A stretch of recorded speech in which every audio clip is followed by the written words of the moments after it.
September ৩, ২০২৫ চীনের আয়োজিত বিশাল সামরিক কুচকাওয়াজে প্রথমবারের মতো একসঙ্গে হাজির হন চীনের প্রেসিডেন্ট শি জিনপিং, রাশিয়ার প্রেসিডেন্ট ভ্লাদিমির পুতিন এবং উত্তর কোরিয়ার নেতা কিম জং উন। এই দৃশ্যকে যুক্তরাষ্ট্রের নেতৃত্বাধীন বিশ্ব ব্যবস্থার প্রতি সরাসরি চ্যালেঞ্জ হিসেবে দেখছেন প্রেসিডেন্ট ডোনাল্ড ট্রাম্প। তিনি নিজের সামাজিক যোগাযোগ মাধ্যম ট্রুথ সোশ্যালে ব্যঙ্গাত্মকভাবে লেখেন, প্রেসিডেন্ট শি এবং চীনের অসাধারণ জনগণকে একটি মহান ও স্থায়ী উদযাপনের দিন কামনা করছি।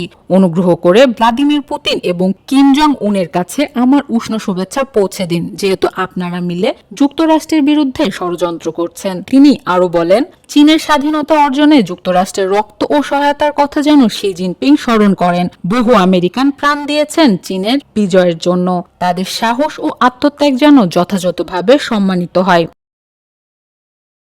ট্রাম্পের এই মন্তব্য আন্তর্জাতিক মহলে আলোড়ন তুলেছে। রাশিয়ার পক্ষ থেকে ক্রেমলিন এই বক্তব্যকে রূপক অর্থে নেওয়ার আহ্বান জানায় এবং ষড়যন্ত্রের অভিযোগ অস্বীকার করে। এদিকে কুচকাওয়াজে চীন প্রদর্শন করেছে তাদের আধুনিক অস্ত্র ভান্ডার, হাইপারসোনিক ক্ষেপণাস্ত্র, undersea drone, laser defence system এবং নতুন আন্তঃমহাদেশীয় ব্যালিস্টিক ক্ষেপণাস্ত্র DF-61। বিশ্লেষকরা বলছেন, এটি শি জিনপিং এর নতুন বিশ্ব ব্যবস্থার রূপরেখা। এই ঘটনাকে কেন্দ্র করে ট্রাম্পের বক্তব্য শুধু রাজনৈতিক প্রতিক্রিয়াই নয়, এটি যুক্তরাষ্ট্রের ভূরাজনৈতিক অবস্থান ও ঐতিহাসিক ভূমিকার পুনরাবৃত্তি, যা বর্তমান বৈশ্বিক শক্তিগুলোর পুনর্গঠনের ক্ষেত্রে আরও তাৎপর্যপূর্ণ হয়ে উঠেছে।